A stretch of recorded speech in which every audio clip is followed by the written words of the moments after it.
Most people think Canva can do everything, and for quick content, it kind of can, but once you start caring about how your designs actually look, that's where things start to break. So in this video, I'm comparing Canva versus Kittl to show you which one actually makes more sense depending on what you're creating and where each one falls short. I'm Erin from AI Academy. Let's get into it. All right, so let's start with Canva. Canva is built around starting with a finished outcome instead of starting from scratch. You choose something like a thumbnail, a post, or ad, and Canva automatically sets the format, size, and structure for you. That removes one of the biggest pain points, which is figuring out layout before you even start designing. But here's what actually matters. Most people still waste time because they treat Canva like a blank canvas anyway. They'll open a thumbnail template and then start rebuilding everything from scratch. The better way to use this is to treat the template like a framework, not a suggestion. Look at how the layout is structured, where the text is placed, how the image is positioned. That structure is already optimized for attention. If you follow the structure and only change the content, you'll get better results faster, and that's the real advantage here. The awesome thing about Canva is Canva combines multiple tools into one platform. You can design graphics, edit videos, build presentations, and even generate text using AI without leaving the system. This is important because most workflows normally require switching between tools, and Canva eliminates that step, but there is a bigger advantage most people miss. When everything lives in one place, your assets stay consistent. Your fonts, colors, logos, images can all be reused across designs without re-uploading or reformatting. That's how you maintain brand consistency without extra effort, instead of rebuilding your style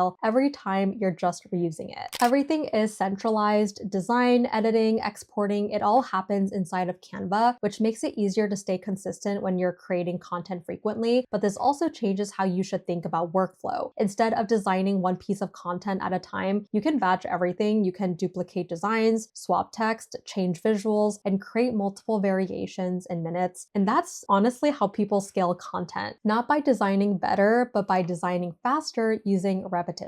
So templates remove the need to build layouts yourself. You start with something that already works, replace text and visuals, and adjust as needed. This is what allows Canva to produce content quickly without requiring design experience. But there's a difference between using templates and relying on them. If you use them exactly as they are, your content will look like everyone else's. The smarter way is to use templates for structure, but customize key elements. Change fonts, combinations, adjust spacing, simplify layouts. Even small changes make your content stand out without slowing you down. So over here, there's also integrations, apps, and tools that all work together so you don't have to rely on external platforms. So what you can do is create content. You can organize assets, reuse designs, and export everything without breaking your process. So that reduces mistakes and saves time, especially when you're producing content regularly. There are also AI tools. Now, these tools automate common editing tasks. Background remover, they isolate subjects instantly. Their magic eraser removes unwanted elements. Magic layers helps adjust layouts without breaking the structure. And these features reduce time spent on manual edits. But here's where people use this wrong. They rely on these tools to fix bad design instead of speeding up good design. For example, removing backgrounds without adjusting lighting, erasing objects but leaving awkward spacing, rearranging layouts without thinking about balance. Now, the real advantage is using these tools to refine and not rescue. If your base design is solid, these tools make it faster, but if your base design is weak, they don't fix the problem. Canva verdict. So at this point, Canva is clearly built for speed, but more specifically, it's built for repeatable content creation. If your goal is to create thumbnails, social posts, or ads consistently without spending hours on each one, Canva is a great option. This is especially true when you're posting frequently, you need fast turnaround, or you're not trying to overcomplicate design. If you want something that lets you move fast and actually scale your content output, you can use the link down below to get started with Canva. Now let's look at Kittl. Kittl is positioned around design quality. It's not trying to help you create more content, it's trying to help you create better looking content. And that difference is big because most tools optimize for output, while Kittl is optimized for presentation, which is why it leans into branding and visual visual quality from the start. The phrase ambitious brands is intentional. The tool is built for people who care about how their content is perceived, not just whether it gets posted. And that's why Kittl tends to produce designs that feel more intentional instead of generic. Kittl still emphasizes speed, but the way it achieves that is different. Instead of speeding things up with templates, it speeds things up by giving you structured control. That means you're not locked into pre-built layouts, you're building your own layout with more precision. That allows you to control things like how much spacing exists between elements, how text interacts with images, how visual hierarchy is structured, and most people underestimate how important that is. Because what separates a good-looking design from a template-looking design is usually spacing and hierarchy, not colors or images. And Kittl gives you control over all of these details. Kittl combines AI with tools that feel closer to professional design software. This means you're not just editing, you're actually designing. You can adjust typography at a deeper level, control alignment precisely, and structure layouts intentionally. But here's what most people don't realize. More control doesn't automatically mean better design. If you don't understand basic layout principles, you can actually make things look worse. So the advantage here is not just the tool, it's how you use it. For example, keeping consistent spacing between elements, limiting font combinations, using contrast intentionally instead of randomly. When you apply those principles, Kittl becomes significantly more powerful than template-based tools. So Kittl uses AI a little differently than Canva. Instead of automating small tasks, it helps generate and refine visual assets. You can create graphics, experiment with styles, and adjust design elements directly inside the same workplace. But I will say the real advantage is iteration. You can quickly test different styles, layouts, and visual directions without rebuilding everything from scratch. That allows you to explore more creative options while still staying efficient. So instead of just finishing a design faster, you're improving the quality of the final result. The editor is where Kittl stands out the most. You have control over typography, spacing, alignment, and layout. And this is where design quality actually comes from, not from the tool itself, but how elements are arranged. For example, tighter spacing can make designs feel more modern. Consistent alignment makes designs feel more structured. Better typography makes designs feel more intentional. And most Canva users don't adjust these things. They rely on templates, while Kittl forces you to think about them. And that's why designs created in Kittl often look more polished. Kittl verdict. So Kittl is clearly built for design quality, but more specifically, it's built for intentional design. If you care about how your visuals actually look, especially for ads, branding, or anything where presentation matters, Kittl is the better option. The trade-off is that it requires more input from you. You are making more decisions, which means it takes more time compared to Canva. But that extra time is what leads to better results. If you want more control and higher quality visuals, you can check out Kittl using the link down below. So which one is better? At this point, the difference between these tools is clear, but the more important question isn't just which one is better, it's how you should actually be using them. Because most people try to pick one tool and stick with it, and that's usually where things break down. If you only use Canva, you'll move fast, but your content can start to look repetitive or template-based over time. If you only use Kittl, your designs might look better, but you'll slow down, and that makes it harder to stay consistent. The better approach is to separate your workflow into two parts. Use Canva for speed. That means thumbnails, quick posts, testing ideas, and anything where volume matters more than precision. Then use Kittl for quality. That means ads, branding, or any design where you actually care how it looks and how it's perceived. This way, you're not forcing one tool to do everything. You're using each one for what it's actually good at, and that's usually where people start to see better results, not just from the tools, but from how they use them. At the end of the day, both tools are strong. They're just built for different types of work. If you use Canva for speed and Kittl for quality, your workflow becomes a lot more efficient without sacrificing how your content looks. If you want to try either of them, I've linked them down below so you can test them out yourself. I'm Erin from AI Academy. Thank you guys so much for watching, and I'll see you in my next video.